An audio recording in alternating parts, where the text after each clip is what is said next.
Bismillahirrahmanirrahim. Assalamualaikum warahmatullahi wabarakatuh.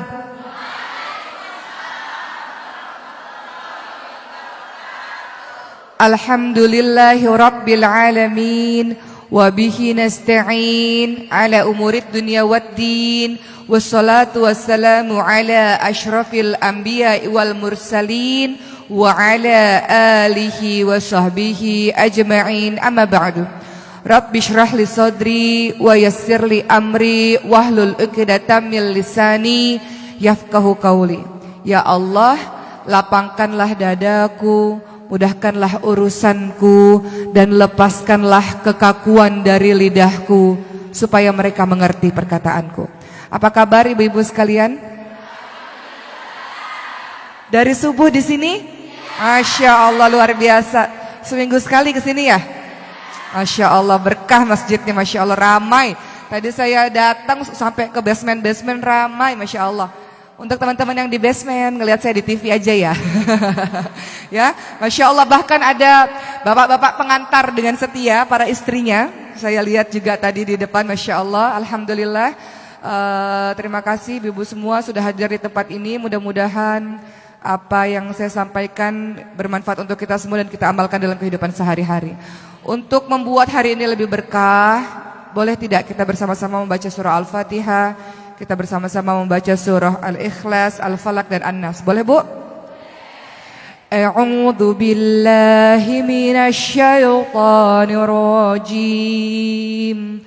Bismillahirrahmanirrahim. Alhamdulillahi rabbil alamin. Ar-Rahmanir Rahim. Maliki yaumiddin. Iyyaka na'budu wa iyyaka nasta'in.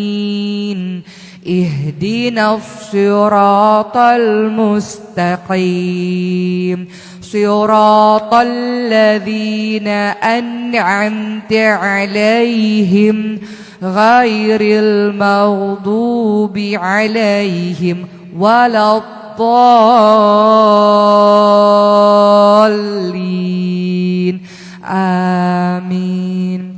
Bismillahirrahmanirrahim. Qul huwallahu ahad. Allahus samad. Lam yalid wa lam yulad wa lam yakul lahu kufuwan ahad. Bismillahirrahmanirrahim. Qul a'udzu birabbil falaq min syarri ma khalaq wa min syarri ghasiqin idza waqab wa min syarri naffatsati fil 'uqad wa min syarri hasidin idza hasad. Bismillahirrahmanirrahim. Qul a'udzu birabbin nas, malikin nas, ilahin nas, min syarril waswasil khannas, alladzi yuwaswisu fi sudurin nas, minal jinnati wan nas. Baik, teman-teman sekalian, pada hari ini saya diamanahkan untuk memberikan tausiah mengenai bagaimana menjadi sebaik-baik wanita. Sebaik-baik wanita seperti apa? Pertama yang akan saya bahas adalah memperhatikan hubungannya dengan Allah Subhanahu wa taala, memperhatikan posisinya, perannya sebagai seorang istri, dan memperhatikan perannya sebagai seorang ibu. Kita mulai dengan peran kita sebagai seorang hamba Allah Subhanahu wa taala, teman-teman sekalian. Allah menciptakan kita, teman-teman sekalian, bukan main-main saja tanpa tujuan yang jelas. Allah ciptakan kita, tujuannya adalah sesuai dengan surah Ad-Dariyat ayat 56. A'udzu billahi minasyaitonir rajim wa ma khalaqtul jinna wal insa illa liya'budun. Dan tidaklah aku menciptakan jin dan manusia kecuali untuk beribadah kepadaku. Makhluk-makhluk Allah, jin dan manusia, punya tugas yaitu beribadah kepada Allah, melakukan apapun yang Allah cintai dan membenci, meninggalkan apapun yang Allah larang. Itulah hakikat dari ibadah, teman-teman sekalian. Sehingga kalau kita menyadari bahwa semua dalam kehidupan kita harusnya bernilai ibadah, maka dalam setiap perbuatan kita akan mengucapkan awalnya dengan basmalah, bismillahirrahmanirrahim. Karena tidak ada orang yang berbuat maksiat diawali dengan basmalah. Ada nggak ketika mau buat maksiat, basmalah dulu deh biar halal gitu ya. Mau mencuri nih, mau korupsi, ngambil bismillah dulu deh biar halal gitu ya. Atau selingkuh ya, suami lagi mau pergi sama laki-laki lain, naudzubillah min zalik, bismillah dulu deh biar jadi halal. Ada nggak yang kayak gitu? Nggak ada, Bu ya? Nggak ada. Supaya semua bernilai dengan ibadah, diawali dengan niat. Innamal a'malu binniyat, sesungguhnya semua bergantung pada niat. Diawali dengan kalimat basmalah, bismillahirrahmanirrahim. Semoga semua bernilai menjadi ibadah. Ibadah jangan diartikan sempit, ibu-ibu sekalian. Ibadah bukan hanya sekedar sholat, puasa, baca Quran, mengaji, pergi haji. Ibadah juga termasuk semua perbuatan baik yang ibu lakukan yang diridhoi oleh Allah Subhanahu wa taala. Kemudian ibu-ibu sekalian, ketika mengetahui bahwa tujuan kita diciptakan oleh Allah Subhanahu wa taala adalah bagian dari ibadah, maka kita berusaha setiap apapun yang kita lakukan, berusaha agar membuat Allah ridha pada kita. Pertama. Kemudian yang kedua, untuk menjadi sebaik-baik wanita, memperhatikan, memahami dengan mendalam bahwa Allah menciptakan kita juga sebagai seorang khalifah. Dalam surah Al-Baqarah ayat 30, apa kalimatnya, Bu? Coba buka Al-Qur'annya, Al-Baqarah ayat 30. Wa idz qala rabbuka lil malaikatu inni ja'ilun fil ardi khalifah. Qalu ataj'alu fiha may yufsidu fiha wa yasfiku dima wa nahnu nusabbihu bihamdika wa nuqaddisu lak. Qala inni a'lamu ma la ta'lamun. Ibu-ibu sekalian, bahwa pada saat itu Allah Subhanahu wa taala hendak menjadikan manusia untuk memakmurkan bumi, menjadi seorang khalifah, menjadi seorang pemimpin, yang pada saat itu malaikat-malaikat melakukan protes yang sangat besar dengan mengatakan, kenapa harus manusia ya Allah? Khawatir manusia nanti akan melakukan kerusakan di muka bumi dan akan melakukan pertumpahan darah saja. Namun Allah lebih mengetahui dibanding dengan para malaikat-malaikat. Allah hendak menjadikan sebuah ciptaan makhluk yang bernama manusia yang dilengkapi dengan akal, pikiran dan hawa nafsu untuk menjadi wali Allah di muka bumi ini. Harapannya dengan akal pikiran yang dianugerahi oleh Allah kepadanya membuat si manusia ini terus belajar sehingga bisa menjalankan tugasnya menjadi seorang pemimpin yang memakmurkan bumi, mendatangkan kebaikan untuk di muka bumi ini.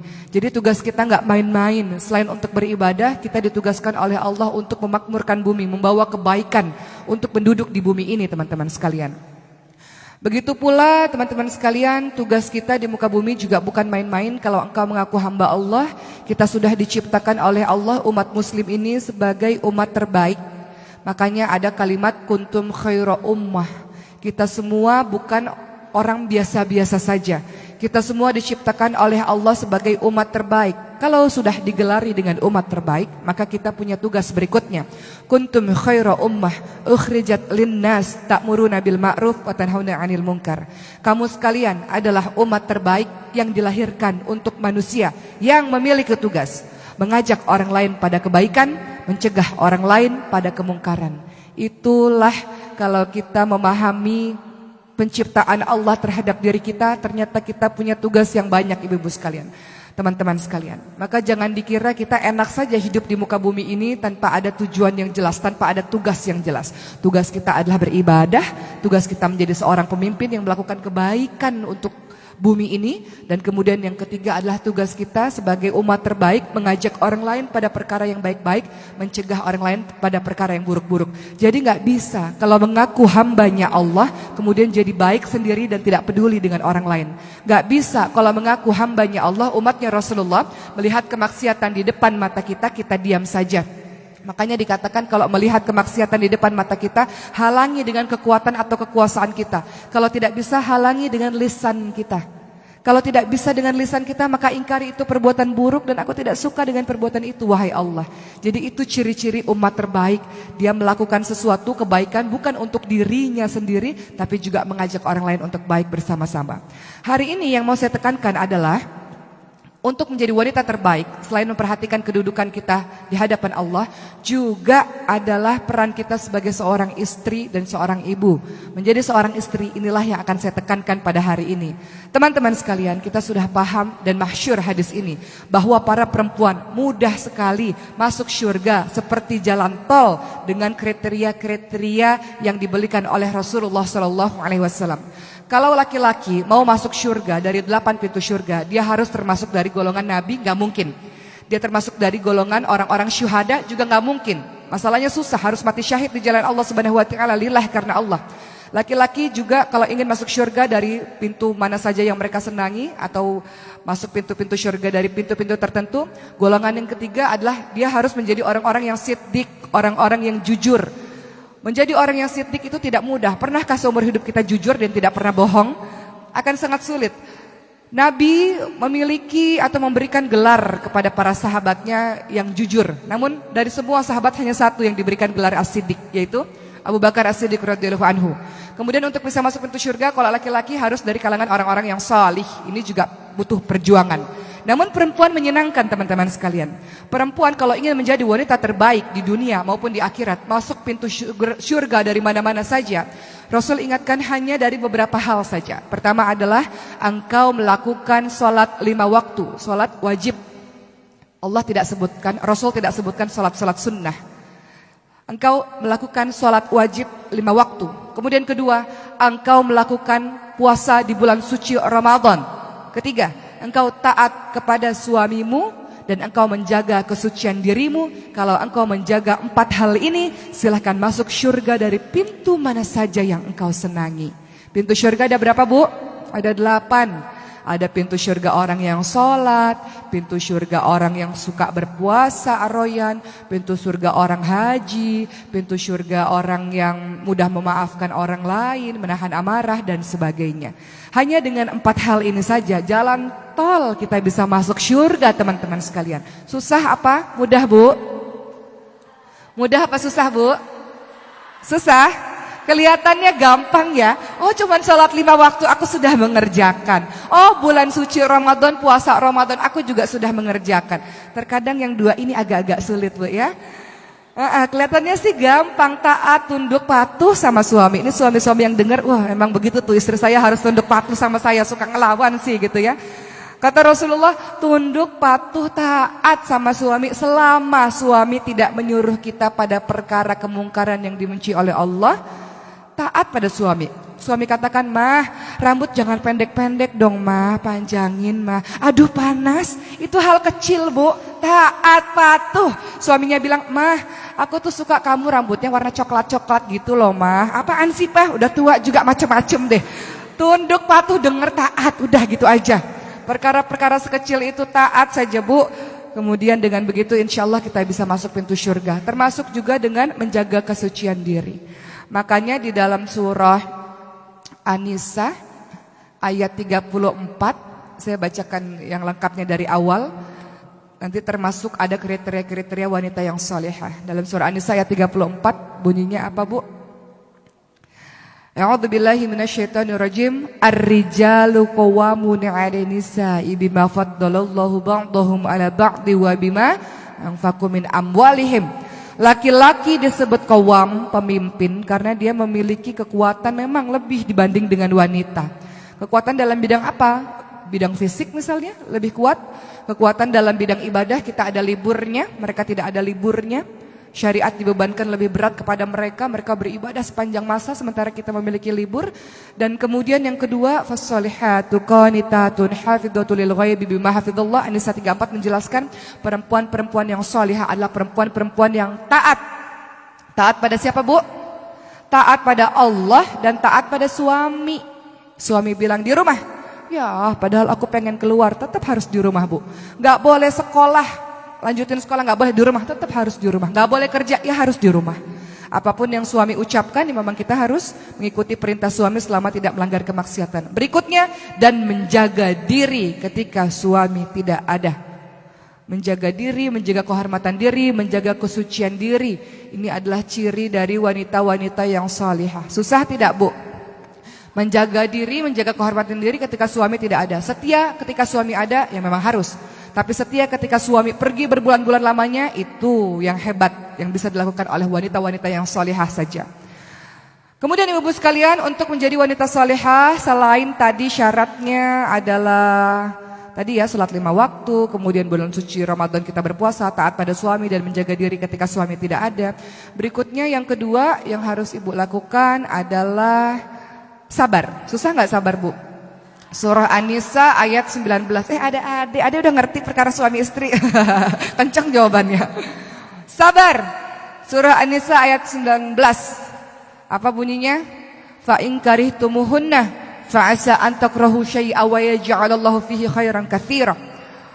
Teman-teman sekalian, ayat ini memang ditujukan kepada seorang laki-laki apabila menghadapi istrinya yang aneh-aneh, disuruh untuk sabar, tapi juga berkenaan dengan para wanita. Terkadang Allah uji kita bukan dengan yang lain-lain, Bu. Terkadang Allah uji kita dengan rumah tangga kita sendiri atau bahkan orang terdekat kita, yaitu suami kita sendiri. Mungkin ujian-ujian lain bisa diatasi, tapi terkadang suami ini kok ngeselin gitu ya. Atau terkadang bapak yang sedang menonton di luar sana, kok istri saya kok ngeselin gitu. Maka bagaimana yang harus dilakukan adalah sabar. Sabar. Bisa jadi ketika engkau tidak menyukai sesuatu, ada kebaikan yang banyak pada dirinya. Makanya Rasul ingatkan wanita-wanita banyak yang menghuni nerakanya Allah. Kenapa? Ketika suaminya berbuat salah satu saja, yang diingat itu terus. Pak, gak ada kebaikan sama sekali di dirimu, Pak. Ya Allah, gara-gara nilai setitik hancur susu sebelanga, Bu. Ya, suami kebaikannya banyak sekali, namun gara-gara salah satu aja itu yang diungkit-ungkit. Kalau lagi berantem itu yang diungkit-ungkit. Seakan-akan semua kebaikan hilang sudah. Papa tahu nggak sini lagi berantem ya? Masa lalu papa tuh begitu tuh, aku nggak bisa lupa seumur hidupku. Ya Allah, Bu, kebaikannya banyak, Bu. Yang diingat yang itu terus. Seakan-akan nggak pernah mendengar kebaikan-kebaikan suami. Maka disuruh sabar. Mungkin saja ada satu yang salah di situ, tapi kebaikannya sangat banyak. Makanya kalau lagi kesel, lagi sebel, lagi benci sama suami, ibu-ibu sekalian, banyak ingat yang baik-baiknya. Insya Allah kebaikannya lebih banyak daripada keburukannya. Toh suami kita bukan Fir'aun. Asiyah saja yang suaminya Fir'aun bisa sabar. Suami kita bukan Fir'aun, Bu. Insya Allah ketika ibu mendoakan dengan sungguh-sungguh, insya Allah ketika ibu sabar dalam menghadapinya dengan kelemah lembutan, masa iya sih batu yang keras ditetesi air gak pecah. Hati yang keras ditetesi dengan kelemah lembutan, insya Allah akan lunak juga. Makanya menghadapi laki-laki dengan sabar. Jangan menghadapi laki-laki dengan cara laki-laki. Ibu bisa kalah, Bu. Ibu banting pintu, suami bisa robohin pintu, Bu. Ya. Ibu pecahin satu piring, suami bisa hancurin satu isi dapur. Ibu bisa mukul sekali, suami bisa berkali-kali menghancurkan dinding misalnya. Jadi jangan menghadapi laki-laki dengan cara laki-laki.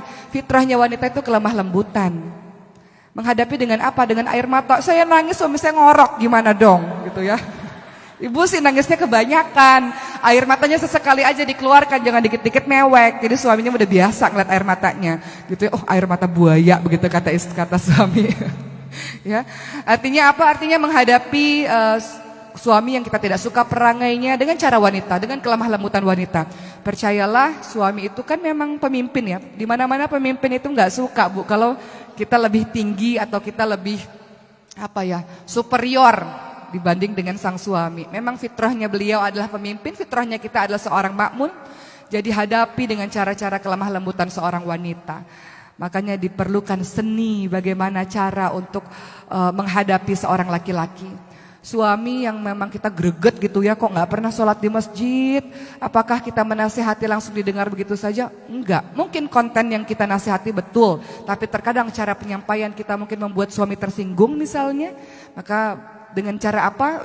Seorang perempuan dianugerahi oleh Allah sifat lemah lembut, bermanja-manjalah dengannya. Ayah, abi, papa, ganteng banget deh hari ini, lebih ganteng lagi kalau ke masjid, ya Allah gitu ya. Apalah Bu, rayu-rayu. Kita ini boleh kok bohong Bu.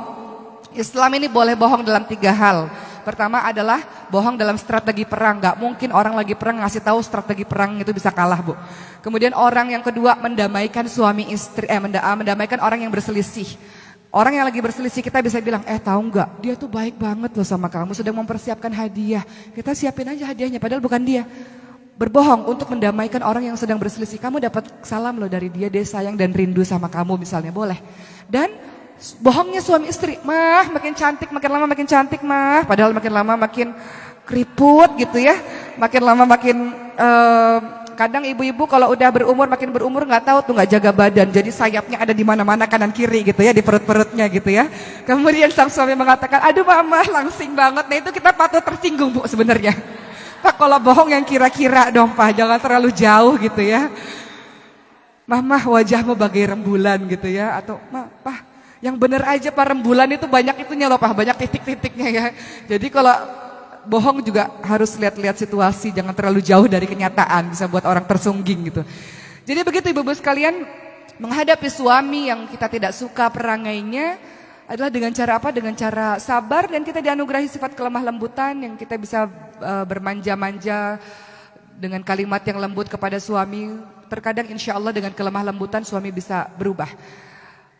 Asyah bisa meluluh lantakkan hati Fir'aun ketika Asyah meminta dengan kelemah lembutan agar seorang bayi yang dialirkan di sungai Nil yang beliau ambil bernama bayi Musa alaihissalam. Asyah melembutkan hati suaminya dengan meminta izin agar bayi ini bisa diizinkan untuk diasuh di istana. Padahal pada saat itu Fir'aun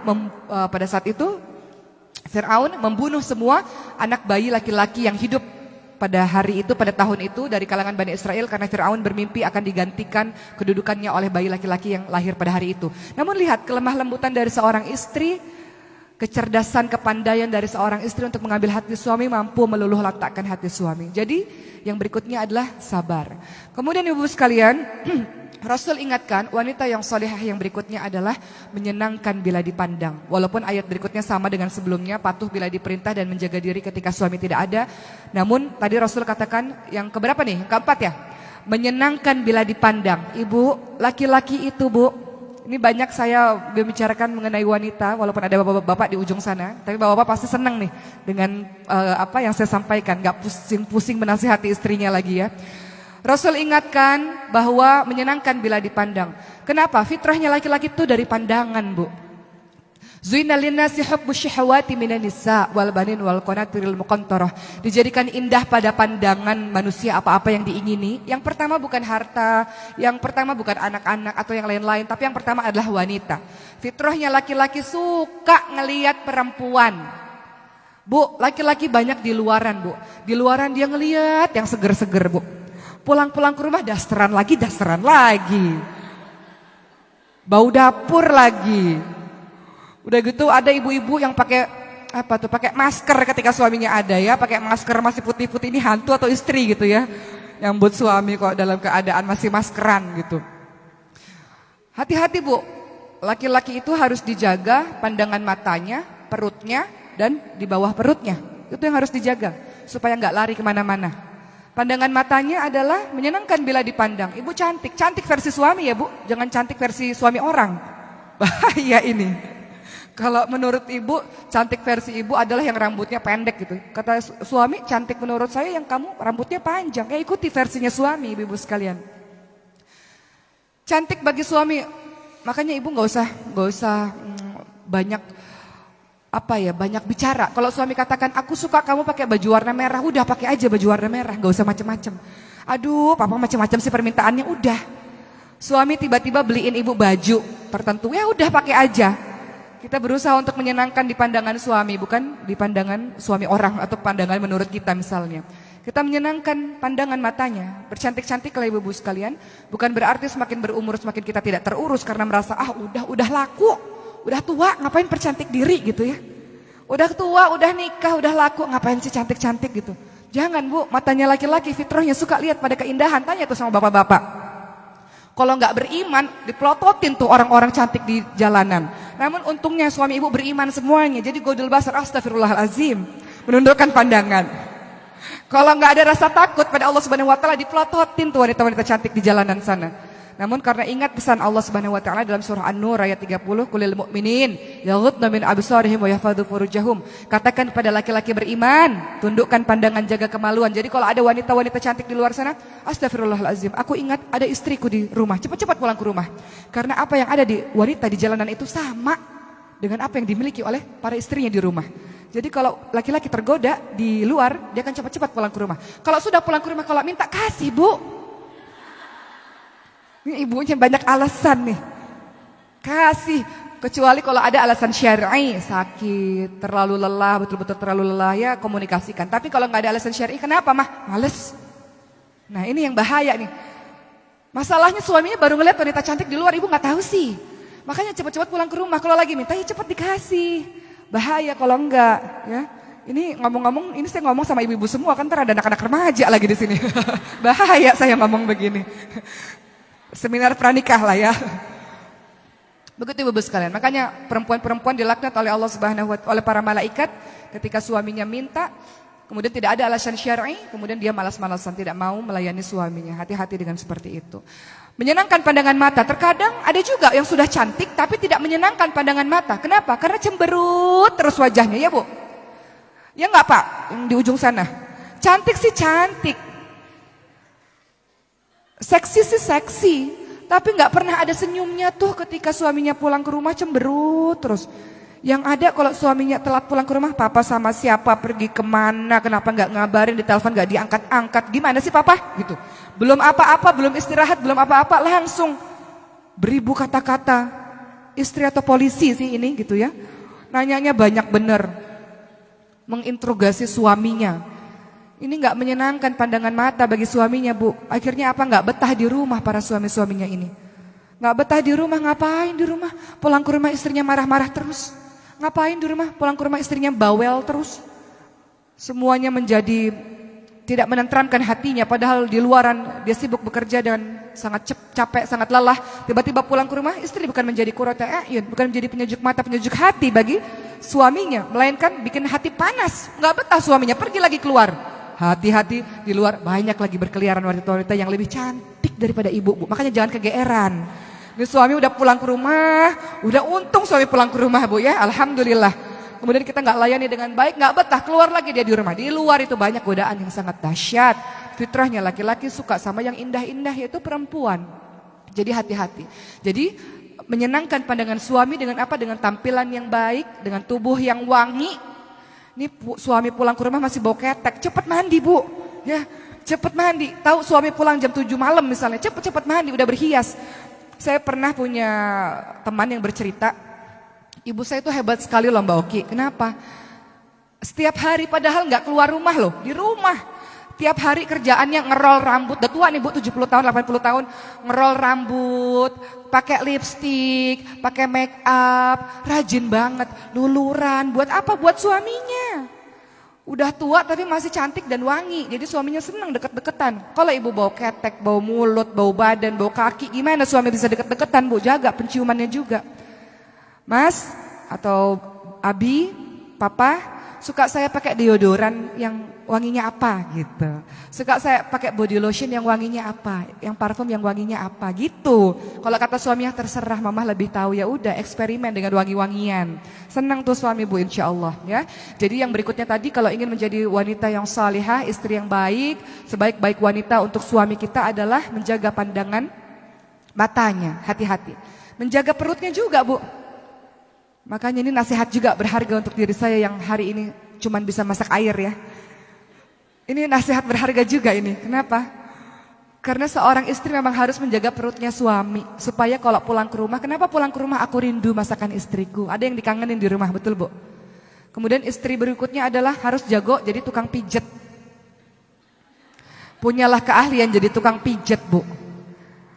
Suami itu nggak mau kalau misalnya kita tanya-tanya, kita korek-korek informasi dari dia, kadang nggak mau cerita. Tapi kalau lagi dipijet, gimana Pak? Keluar tuh kalimat-kalimat yang ingin kita tahu, informasi-informasi yang kita tahu, yang ingin kita tahu dari suami. Memiliki skill selain sebagai tukang masak juga tukang pijet, ibu-ibu sekalian. Itu menenteramkan hati suami dan suami ingin sekali pulang ke rumah. Kemudian berikutnya beberapa akhlak yang harus dimiliki juga oleh seorang istri adalah sebagai libas. Hunna libasul lakum wa antum libasul lahun. Kita ini berfungsi sebagai pakaian untuk suami. Pakaian itu fungsinya apa, Bu? Menutup aurat. Menutup aurat, menutup kekurangan suami. Suatu ketika ada sebuah kisah di Jeddah. Seorang suami istri sedang ribut. Sedang ribut, suaminya kesal. Lalu memukul wajah istrinya. Padahal wahai para laki-laki, Rasul ingatkan untuk para suami, wala tadribul wajh, jangan memukul wajah, haram, nggak boleh pukul wajah istri. Ada nggak suaminya yang pukul wajah istri? Jangan diceritakan. Libas, baru saya ngomong nih ya. Libas, menutup aib. Wahai para laki-laki, kata Rasulullah, wala tadribul wajh, jangan pukul wajah, wala tuqabbih, jangan caci maki istri, wala tahjur illa fil bait, jangan mendiamkan istri kecuali memang di rumah saja.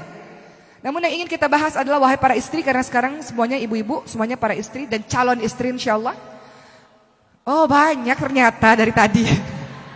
Mudah-mudahan ini banyak. Fungsimu nanti kalau udah nikah, adik-adik sekalian, teman-teman sekalian, adalah sebagai libas, sebagai penutup aurat, penutup kekurangan, penutup aib.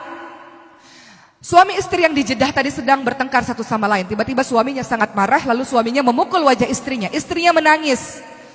Lalu apa yang terjadi kemudian? Tiba-tiba di waktu yang bersamaan ada bel terdengar dari pintu rumah. Ketika istrinya membuka dalam keadaan menangis, ternyata orang tuanya istrinya. Orang tuanya bertanya, apa yang terjadi kepadamu wahai anakku? Apa yang terjadi kepadamu wahai anakku? Kalau itu terjadi pada ibu, apa yang ibu katakan pada orang tua ibu sendiri? Ibu, bapak, aku baru saja dipukul sama suamiku. Begitukah, Bu? Jujur, iya atau enggak? Aku baru berantem, itu suamiku itu luar biasa. Tadi masa mukul-mukul saya, makanya aku nangis, Bu. Begitu, Bu? Atau ibu katakan, ya Allah, ibu dan ayah, sudah lama aku rindu. Ini tangis kerinduanku karena berdoa selama ini kok lama gak ketemu ayah ibu. Tiba-tiba Allah kabulkan langsung. Sekarang ayah ibu ada di depan rumah. Tangisan ini, Bu, tangisan kerinduanku dan tangisan keharuanku karena Allah langsung mendengar doaku. Ibu sampai ada di sini, Masya Allah, saya sangat bahagia sekali. Ibu bilang begitu gak? Bilang gak, Bu? Apa yang ibu bilang? Jujur, bohong dosa loh. Istri yang salihah ini mengatakan begitu kepada orang tuanya, Bu, aku nangis karena rindu sama ibu sama bapak. Suaminya yang mendengar, Masya Allah, baru dipukul, belum ada berapa detik, Bu, masih sembab air mata bercucuran. Istri ini bisa-bisanya menutupi kekurangan suaminya. Libas, dia dengar firman Allah, hunna libasul lakum wa antum libasul lahun. Pasanganmu adalah pakaian bagimu, penutup aib, penutup aurat. Fungsimu adalah seperti itu. Makanya istri-istri zaman sekarang yang hobinya main Instagram atau Facebook atau sosial media, sebagian ada yang tidak menjalankan fungsinya sebagai libas. Dia membuat status, gak tahu statusnya apa itu. Suami yang buruk adalah seperti suami saya, itu terlalu frontal ya. Yang gak pernah kasih nafkah, yang marah-marah aja kerjaannya. Dari frontal sampai yang kode-kode juga ada itu, sama aja itu dosanya. Ya, ngasih kode-kode. Alangkah indahnya kalau memiliki suami yang perhatian terhadap istrinya dan sebagainya, titik-titik-titik gitu ya. Minta perhatian dari orang lain buat apa? Orang akan berasumsi, wah rumah tanggamu lagi berantakan nih. Orang berasumsi macam-macam. Jadi zaman sekarang ini buka aib caranya banyak, ibu-ibu sekalian. Salah satunya dengan sosial media. Engkau membuka aib suamimu, engkau sedang membuka aib dirimu sendiri sesungguhnya. Makanya think before posting. Berpikir sebelum kita memposting segala sesuatu. Apa tujuanmu sesungguhnya? Kasih kode-kode buat suami supaya suami sadar. Untuk apa? Kita bisa bicara langsung kepada suami kan? Atau kita bisa minta orang yang bijak untuk menasihati suami kan? Gak harus dengan cara sosial media yang satu dunia itu bisa tahu, Bu. Sekali kita posting itu jejak digitalnya gak akan pernah dihapus. Itu masih ada terus seumur hidup. Kita sudah membuka aib dari suami. Makanya di zamannya Nabi Ismail alaihissalam, Nabi Ibrahim apa yang dilakukan oleh beliau? Nabi Ibrahim datang ke rumahnya anaknya Nabi Ismail sedang pergi. Istrinya Nabi Ismail nggak tahu kalau itu ayahnya suaminya, kalau itu mertuanya, kalau itu Nabi Ibrahim. Maka ketika Nabi Ibrahim bertanya, bagaimana keadaan suamimu? Istrinya ini mengatakan, hidup kami susah. Suami saya itu kurang ajar sekali. Kehidupan kami buruk, kehidupan kami nggak bahagia. Maka apa kata Nabi Ibrahim alaihissalam? Katakan kepada Ismail suamimu, kalau suamimu sudah pulang ke rumah, cepat-cepat ganti pagar pintu rumahmu. Cepat-cepat ganti pagarnya. Nggak boleh dipertahankan. Maka ketika Nabi Ismail pulang, maka Nabi Ismail paham ketika istrinya mengatakan, tadi ada bapak tua yang datang ke rumah. Kata bapak tua itu, ganti pintu, ganti pagar. Sadarlah Nabi Ismail, perempuan ini harus cepat-cepat diganti. Ganti. Perempuan yang gak bisa menjadi libas, gak bisa jadi pakaian, yang membuka aib suaminya, yang mulutnya sumpah serapah gak bisa dijaga, suka menggunjing suaminya sendiri, ganti. Begitu pesan Nabi Ibrahim alaihissalam, ceraikan istri yang seperti ini. Begitu kata Nabi Ibrahim alaihissalam. Akhirnya diceraikan, maka digantilah dengan istri yang baru. Kemudian Nabi Ibrahim datang lagi, istri yang baru ini mengatakan, alhamdulillah keluarga kami baik-baik saja. Alhamdulillah keluarga kami cukup.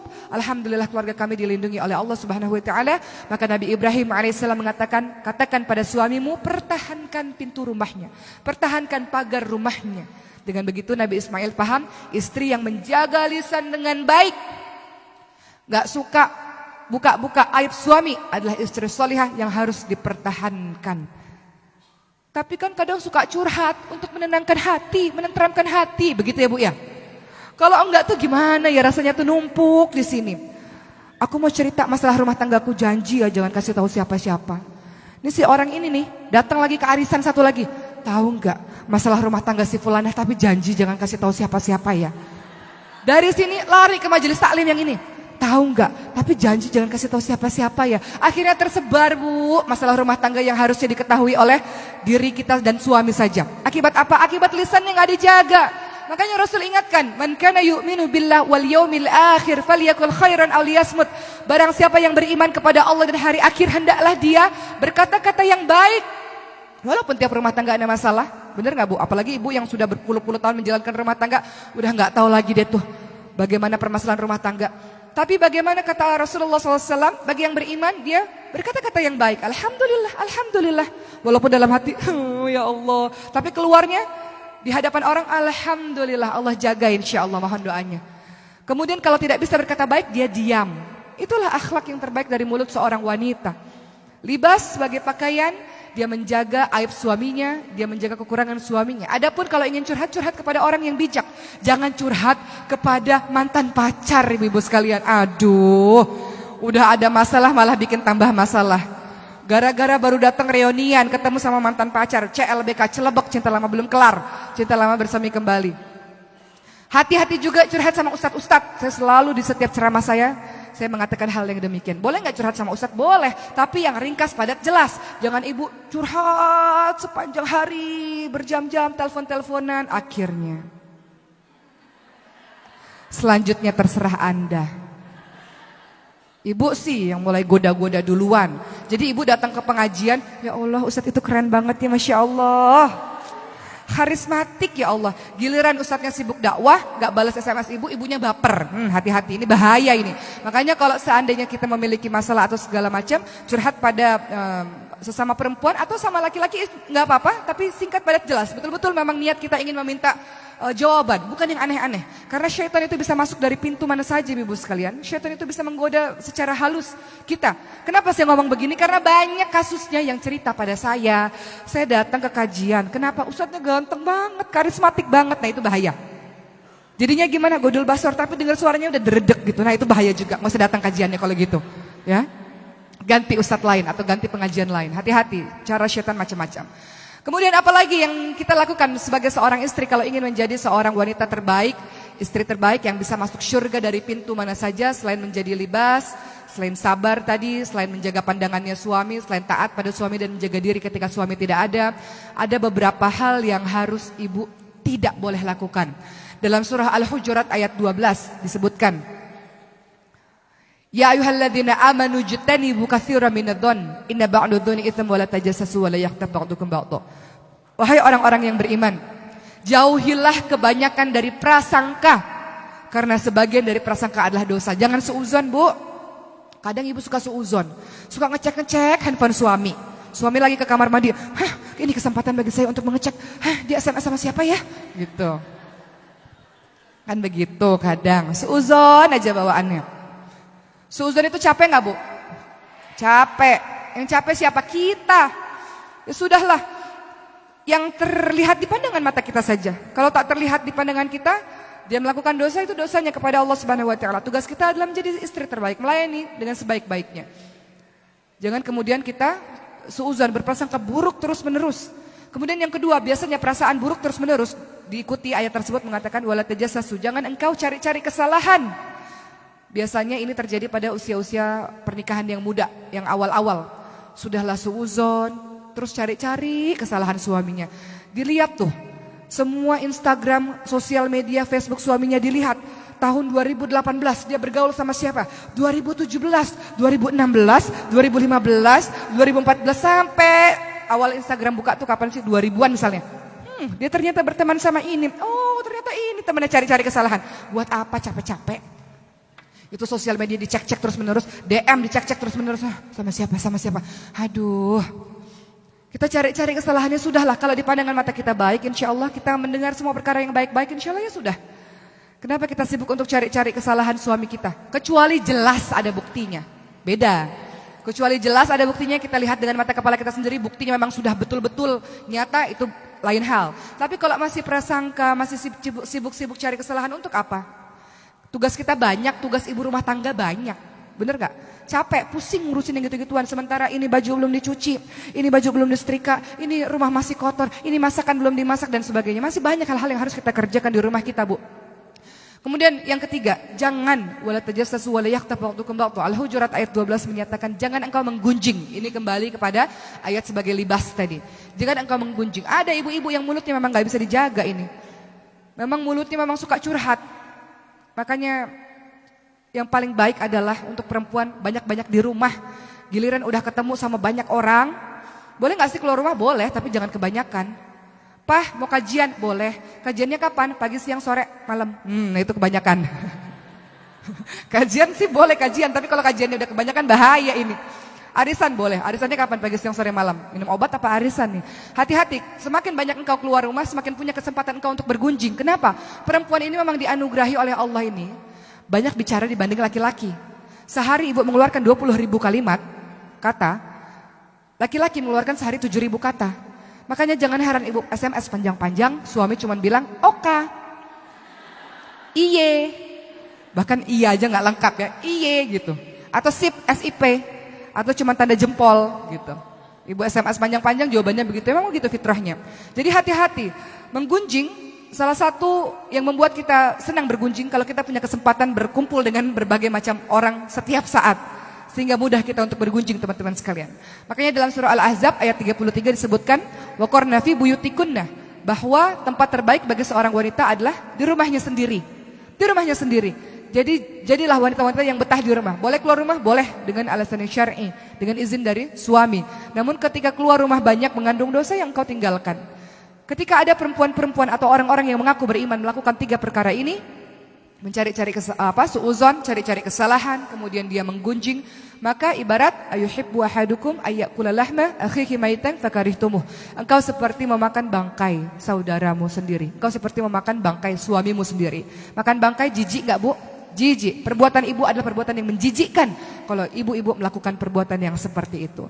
Hindari suuzon, hindari cari-cari kesalahan, dan hindari untuk menggunjing. Jadilah kita istri-istri, nasihat untuk saya juga seperti Siti Khadijah. Ibu, salah satu cara kita bisa masuk surga, selain kita melakukan 4 hal yang saya sebutkan di awal tadi, sholat 5 waktu, puasa di bulan suci Ramadan, taat pada suami, dan menjaga kesucian diri, adalah ridho suami terhadap kita, Bu. Ketika kita meninggal dunia, maka kita bisa masuk ke dalam surganya Allah. Maksud ridho apa? Suami merasa sangat-sangat kehilangan. Karena begitu taatnya, begitu nurutnya, begitu baiknya kita, sehingga ketika kita meninggal, suami ridho kepada kita bisa masuk surganya Allah. Suami merasa kehilangan, ada enggak? Atau kita lihat orang tua kita, atau ibu pernah mengalami ada temannya atau saudaranya atau orang tua kita sendiri, ketika kita lihat ibu kita meninggal, ayah kita begitu terpukul, begitu rasa kehilangan luar biasa, ada nggak? Mungkin anak-anaknya nggak seberapa sedih, tapi bapak kita sedihnya luar biasa. Kenapa? Saking baiknya itu istri, jadi kehilangannya luar biasa. Ini adalah istri-istri yang masuk syurganya Allah Subhanahu wa taala. Begitu pula dengan Rasulullah SAW, ketika Siti Khadijah wafat meninggal dunia, beliau merasa sedih. Maka disebut dengan tahun-tahun kesedihan. Kenapa? Karena Khadijah jadilah seorang istri yang sangat dicintai, seperti Khadijah yang sangat dicintai oleh Rasulullah, bukan istri yang ketika sudah meninggal dunia, alhamdulillah kata suaminya, besok udah ganti istri baru gitu ya. Jadilah istri yang suami merasa sangat kehilangan. Walaupun beberapa kemudian menikah lagi, ya gak apa-apa, memang fitrahnya laki-laki. Tapi janganlah hari ini meninggal besok udah nikah lagi gitu ya. Jadilah seorang istri yang suami ridho terhadapnya. Waktu Rasulullah SAW kehilangan Siti Khadijah, Rasulullah dalam keadaan yang sangat-sangat sedih, disebut tahun kesedihan. Kenapa? Siti Khadijah memiliki gambaran sebagai seorang wanita ideal, istri yang ideal. Susah, diajak susah bersama-sama. Siti Khadijah beda dengan Aisyah, walaupun dua-duanya memiliki keutamaan yang berbeda. Aisyah diberikan oleh Allah pada saat Rasulullah sudah settle, sudah stabil kehidupannya. Namun Khadijah diberikan oleh Allah kepada Rasulullah pada saat Rasulullah masih dalam kondisi sulit. Namun istri yang hebat ini mendampingi di waktu suaminya sulit. Susah enggak? Banyak istri-istri di luar sana ketika suaminya bahagia saja baru datang. Suaminya jatuh, dia pergi. Ada ya? Istri yang mana ini? Di sini nggak ada, ini istri yang setia semua. Siti Khadijah pada saat suaminya susah, beliau mendampingi. Makanya kenapa waktu Aisyah sangat cemburu kepada Rasul, kenapa sih masih mikirin Khadijah? Kenapa sih masih baik sama saudara-saudara Khadijah? Kan perempuan tersebut sudah meninggal dunia, sementara Allah sudah gantikan dengan wanita yang lebih muda.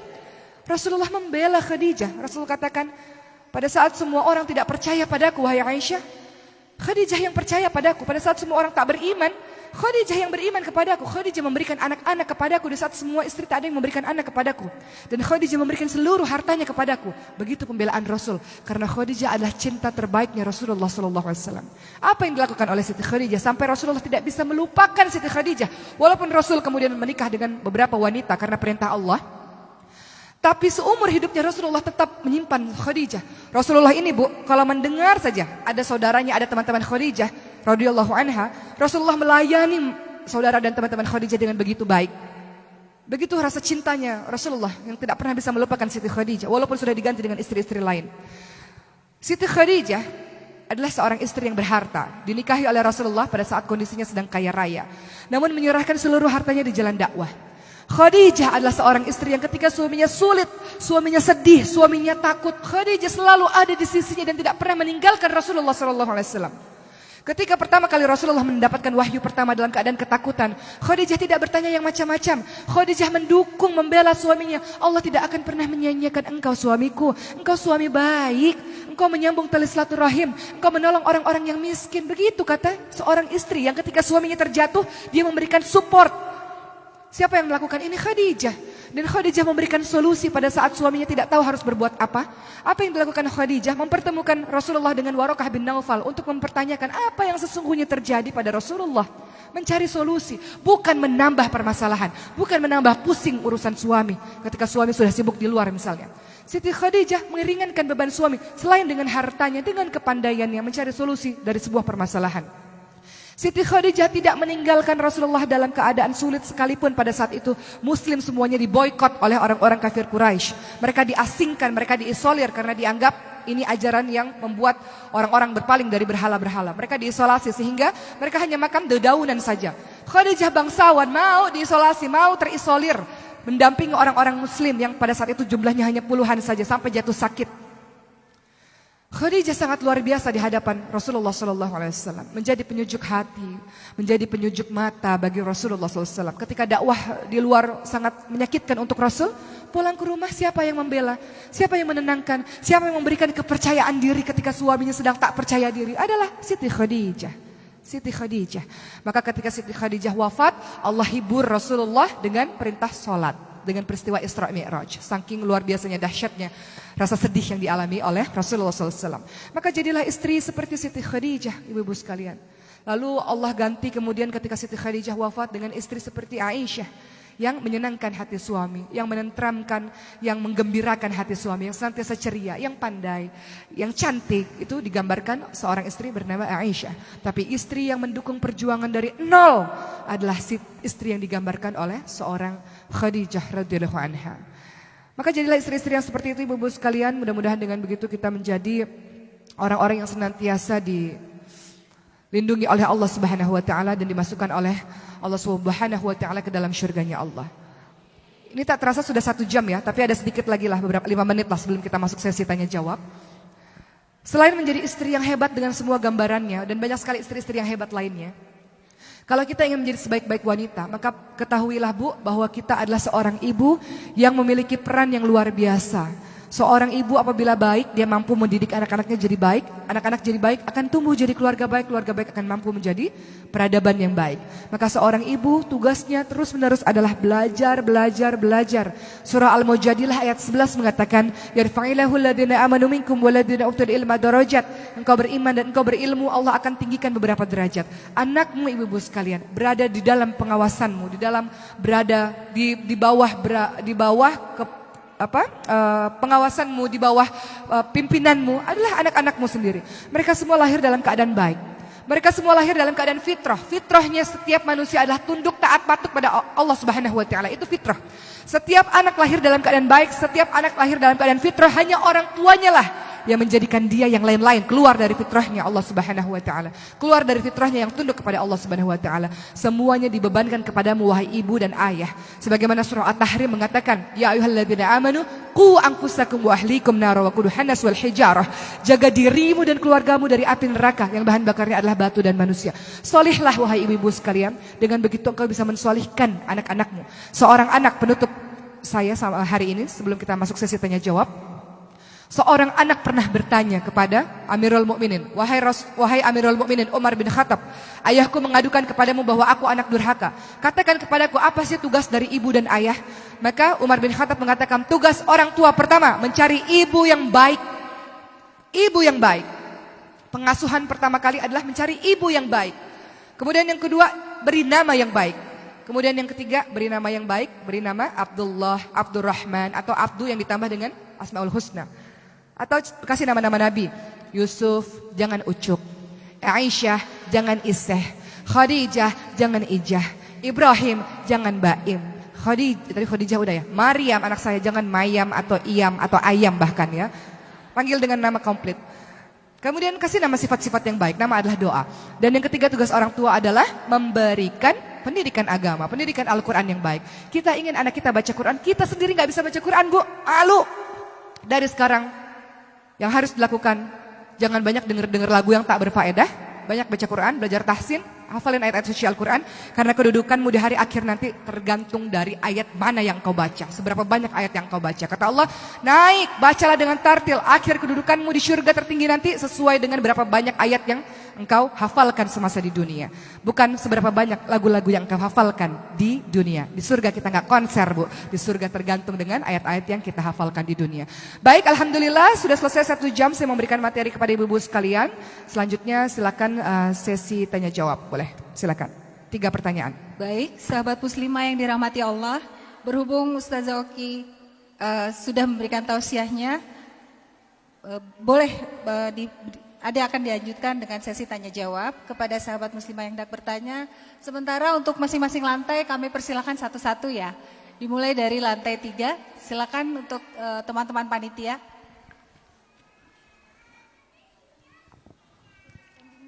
Langsung ke standing mic aja ya. Bagaimana di lantai 3, apa ada yang mau bertanya? Ada. Oke, sebentar.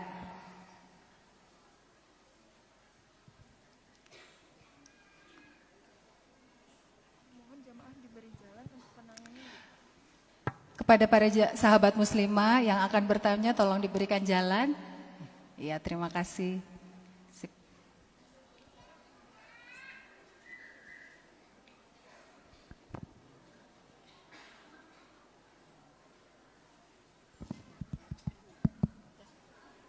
Ya, Assalamualaikum warahmatullahi wabarakatuh. Yang bertanya yang mana Mbak? Yang pakai Oh di atas, oke silakan. Perkenalkan saya Syarifah.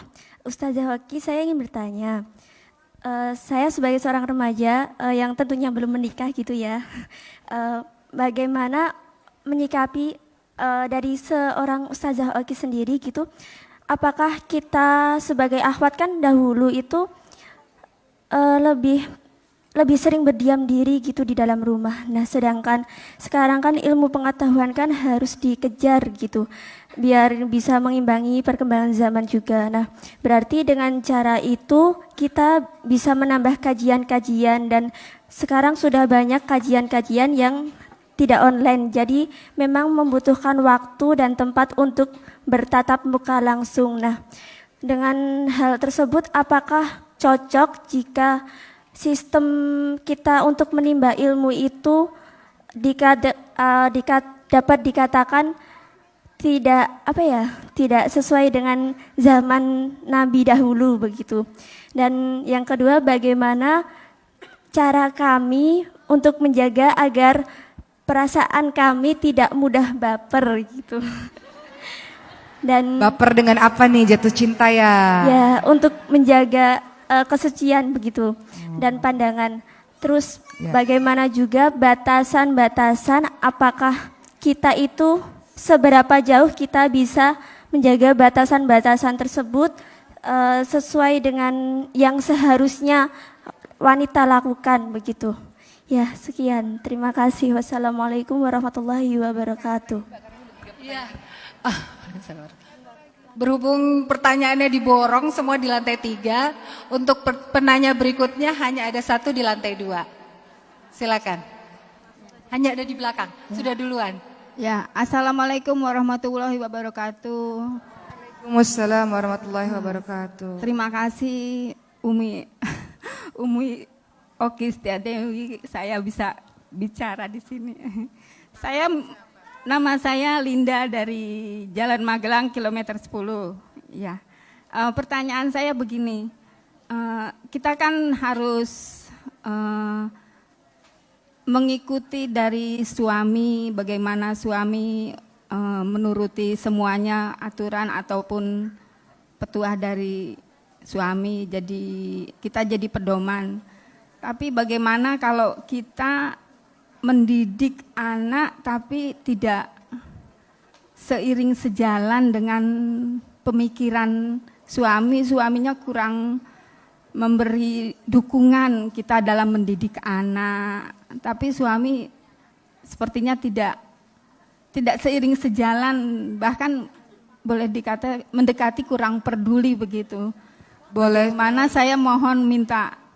Boleh dikasih contoh spesifik Bu, misalnya ibu ingin apa, suami ingin apa gitu. Ya, sepertinya saya mengajak anak-anak saya untuk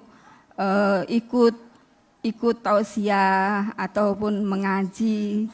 Tapi kalau suami saya tidak apa-apa, nanti juga sadar sendiri, dirinya juga bisa menjalankan sendiri. Tapi kalau pemikiran saya, kalau kita tidak memberi dukungan, tidak memberi nasihat, tidak memberi ajakan-ajakan gitu kan belum tentu kan anak bisa seperti itu. Jadi saya mohon dari Umi Oki bisa memberi wejangannya, mungkin saya bisa dapat yang terbaik. Terima kasih Umi Oki. Assalamualaikum warahmatullahi wabarakatuh. Assalamualaikum warahmatullahi wabarakatuh. Silakan Ustazah. Baik, sebelum saya menjawab ibu-ibu sekalian, mohon izin. Ada 100 buku saya di depan masjid yang sudah saya tanda tangani. Buku tersebut berjudul Sebentang Kearifan dari Barat yang saya tulis tahun 2017, tahun lalu. Saya menulis bagaimana keadaan Islam dan Muslim di negara-negara minoritas Islam, yaitu di Spanyol, Jerman, dan Australia. Di mana saya berkesempatan ke sana untuk melihat keadaan langsung di sana, khususnya di Spanyol. Royalti buku tersebut diberikan untuk pembangunan masjid di Sevilla, Spanyol. Ada apa dengan Spanyol? Spanyol dahulu namanya adalah Andalusia. Islam pernah berjaya 8 abad, 800 tahun di sana. Peradaban sangat hebat, sangat canggih, lahir ilmuwan-ilmuwan yang sangat luar biasa dari Andalusia. Namun ternyata Allah gilirkan kejayaan itu karena orang-orang tidak lagi berpegang teguh kepada Al-Quran dan As-Sunnah, tidak lagi mendengar kalimat Allah Subhanahu Wa Taala dan tidak lagi mencontoh perbuatan Rasulullah SAW, dan orang-orang saling berebut kekuasaan satu sama lain, sehingga pada saat itu orang-orang Islam harus terbunuh atau terusir dari Andalusia, dari Spanyol, sehingga Islam lenyap, sama sekali tidak ada bersisa satupun di sana selama 500 tahun. Lalu di tahun 1970-an Islam kembali ada lagi karena ada orang-orang yang datang kemudian menjadi mu'alaf di Eropa sampailah hari ini.